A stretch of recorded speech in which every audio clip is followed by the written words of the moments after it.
Hi everyone, ಎಲ್ಲರೂ ಹೇಗಿದ್ದೀರಾ? ಚೆನ್ನಾಗಿದ್ದೀರಾ ಅಂತ ಭಾವಿಸ್ತಾ welcome back to my YouTube channel Ishtakamya. ಇದು ಹೃದಯ ಸ್ಪರ್ಶಿಸುವ ಭಾವನೆಗಳ ಜಗತ್ತು. So let's start the video.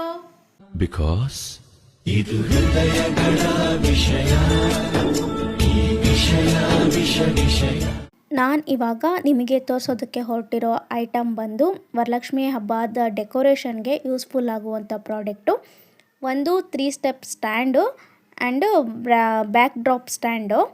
3 step ಸ್ಟ್ಯಾಂಡನ್ನ ನಾನು ಮೀಶೋಯಿಂದ ಬೈ ಮಾಡಿದ್ದೀನಿ. ಆ್ಯಂಡ್ ಬ್ಯಾಕ್ ಡ್ರಾಪ್ ಸ್ಟ್ಯಾಂಡನ್ನ ನಾವೇ ಓನಾಗಿ ಮಾಡ್ಕೊಂಡಿರೋ ಅಂಥದ್ದು. ಮೊದಲು 3 ಸ್ಟೆಪ್ ಸ್ಟ್ಯಾಂಡನ್ನ ರಿವ್ಯೂ ಮಾಡ್ತೀನಿ, ಬನ್ನಿ ಕೊನೆವರೆಗೂ ವಿಡಿಯೋ ನೋಡಿ. ಎರಡೂ ಐಟಮ್ಸು ವರ್ತ್ ಇದೆಯಾ ಅಂತ ಅಂದ್ಬಿಟ್ಟು ನಿಮಗೆ ಗೊತ್ತಾಗತ್ತೆ. ವರಲಕ್ಷ್ಮಿ ಹಬ್ಬದ ಡೆಕೋರೇಷನು ಈ ರೀತಿ ಕಾಣಿಸ್ಬೇಕು ಅಂತಂದರೆ ನೀವು ಈ ಸ್ಟ್ಯಾಂಡನ್ನ ಬೈ ಮಾಡಬೇಕು. ಇದು ನೆನ್ನೆ ನನಗೆ ಡೆಲಿವರಿ ಆಯಿತು. ಕ್ಯೂರಿಯಾಸಿಟಿ ತಡೆಯೋಕ್ಕಾಗದೆ ನೆನ್ನೆ ಓಪನ್ ಮಾಡಿ ನೋಡಿದ್ದೆ ನಾನು. ಬನ್ನಿ ಇವಾಗ ಇದರಲ್ಲಿ ಯಾವ್ಯಾವ ಐಟಮ್ಸ್ಗಳು ಕೊಟ್ಟಿರ್ತಾರೆ ಅಂತ ನೋಡೋಣ. ಸ್ಟ್ಯಾಂಡು ಡಿಸೇಬಲ್ ಆಗಿರುತ್ತೆ. 3 ಸ್ಟೆಪ್ಸ್ಗೆ ಏನೇನು ಬೇಕು ಮೆಟೀರಿಯಲ್ಸು ಅದೆಲ್ಲನೂ ಕೊಟ್ಟಿರ್ತಾರೆ ಅವರು. ಮತ್ತು ಸ್ಕ್ರೂ ಆ್ಯಂಡು ನಟ್ಟು ಮತ್ತು ಅದರಲ್ಲೊಂದು ಸ್ಪಾನರು ಸಹ ಅವರೇ ನಮಗೆ ಕೊಟ್ಟಿರ್ತಾರೆ. ನಾವು ಇದನ್ನು ಅಸೆಂಬಲ್ ಮಾಡ್ಕೋಬೇಕು. ಪ್ರಾಡಕ್ಟ್ ಜೊತೆ ಒಂದು ಲೆಟರ್ ಸಹ ಕೊಟ್ಟಿರ್ತಾರೆ, ಅಲ್ಲಿ ಹೇಗೆ ಅಸೆಂಬಲ್ ಮಾಡ್ಕೋಬೇಕು ಅಂತ ಹೇಳಿಬಿಟ್ಟಿರುತ್ತೆ. ಆದರೆ ನನ್ನ ಪ್ರಾಡಕ್ಟಲ್ಲಿ ಅದು ಬಂದಿರಲಿಲ್ಲ. ಹಾಗಾಗಿ ನಾನು ಬೇರೆ ವೀಡಿಯೋನ ನೋಡಿಬಿಟ್ಟು ಅಸೆಂಬಲ್ ಮಾಡ್ಕೊಂಡ್ವಿ. ಈಸಿಯಾಗಿರುತ್ತೆ, ಏನು ವೀಡಿಯೋ ನೋಡಲೇಬೇಕು ಅಂತೇನು ಏನು ನೆಸೆಸಿಟಿ ಇಲ್ಲ. ಅದು ಪ್ರಾಡಕ್ಟ್ನ ನೋಡ್ತಿದ್ದಂಗೆ ನಿಮಗೆ ಗೊತ್ತಾಗುತ್ತೆ ಯಾವುದ್ಯಾವುದನ್ನು ಎಲ್ಲೆಲ್ಲಿ ಫಿಟ್ ಮಾಡಬೇಕು ಅಂತಂದ್ಬಿಟ್ಟು. ಬನ್ನಿ ಇವಾಗ ಫಿಟ್ ಮಾಡೋಣ.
ಈಗ ಅದನ್ನು ಅಳತೆ ಮಾಡಿ ಸಹ ತೋರಿಸ್ತಿದ್ದೀನಿ ನೋಡಿ. ಯಾರು ತೊಗೊಳ್ಳೋರಿದ್ದರೆ ಅವರಿಗೆ ಯೂಸ್ ಆಗುತ್ತೆ.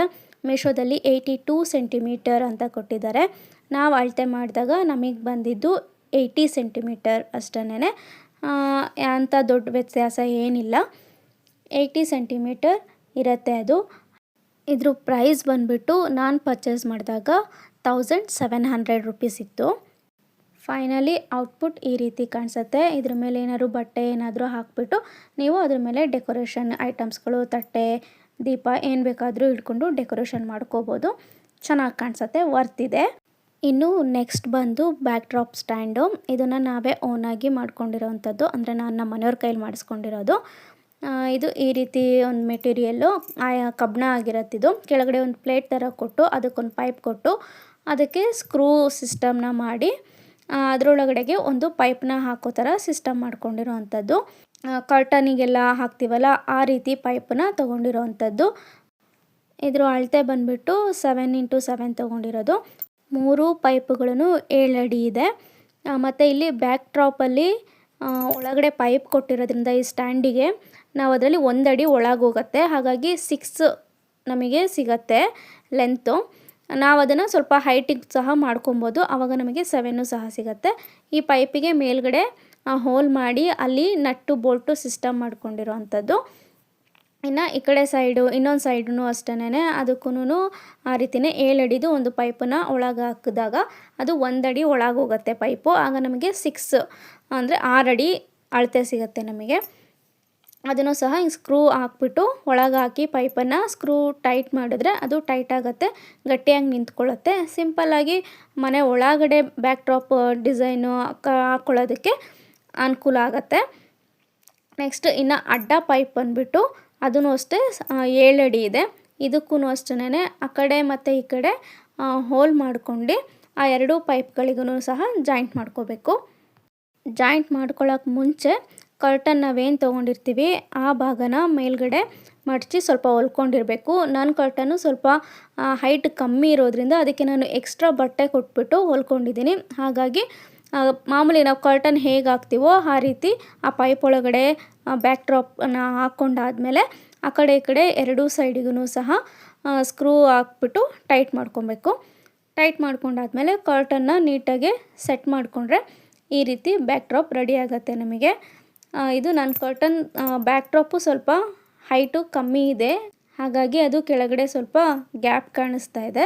ಫೈನಲ್ ಲುಕ್ ಈ ಥರ ಕಾಣಿಸುತ್ತೆ.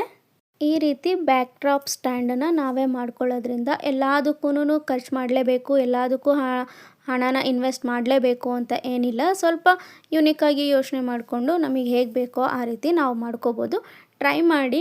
ಒಂದು ಸಲ ಮಾಡಿಟ್ಕೊಂಡ್ರೆ ಅದು ಪ್ರತಿ ವರ್ಷ ನಮಗೆ ಯೂಸ್ ಆಗ್ತಾನೆ ಇರುತ್ತೆ. ಪದೇ ಪದೇ ನಾವು ಬಂಡವಾಳ ಹಾಕೋ ಅವಶ್ಯಕತೆ ಏನಿರೋದಿಲ್ಲ. ನೋಡಿದ್ರಲ್ವಾ, ಈ ಸ್ಟ್ಯಾಂಡ್ ಬಗ್ಗೆ ನಿಮಗೇನಾದರೂ ಡೌಟ್ ಇತ್ತು ಅಂತಂದರೆ ನನಗೆ ಕಮೆಂಟಲ್ಲಿ ತಿಳಿಸಿ, ನಾನು ಅದನ್ನು ಕ್ಲಾರಿಫೈ ಕೊಡ್ತೀನಿ ನಿಮ್ಮ ಡೌಟ್ಸ್ಗಳಿಗೆ. ನೆಕ್ಸ್ಟ್ ಕಂಟೆಂಟ್ ಜೊತೆಗೆ ಮತ್ತೆ ಸಿಗ್ತೀನಿ. ಅಲ್ಲಿವರೆಗೂ ವೆಯ್ಟ್ ಮಾಡ್ತಾಯಿರಿ. ಯಾರೆಲ್ಲ ಸಬ್ಸ್ಕ್ರೈಬ್ ಮಾಡ್ಕೊಳ್ದೆ ನನ್ನ ಚಾನಲ್ನ ನೋಡ್ತಾ ಇದ್ದೀರಾ ದಯವಿಟ್ಟು ಸಬ್ಸ್ಕ್ರೈಬ್ ಮಾಡ್ಕೊಳ್ಳಿ, ಒಂದು ಲೈಕ್ ಶೇರ್ ಕಮೆಂಟ್ ಮಾಡಿ. ನೆಕ್ಸ್ಟ್ ವ್ಲಾಗಲ್ಲಿ ಇನ್ನೊಂದು ಕಂಟೆಂಟ್ ಜೊತೆಗೆ ಮತ್ತೆ ಸಿಗ್ತೀನಿ. ಅಲ್ಲಿವರೆಗೂ meet you in next vlog. Until then feel every moment. Bye.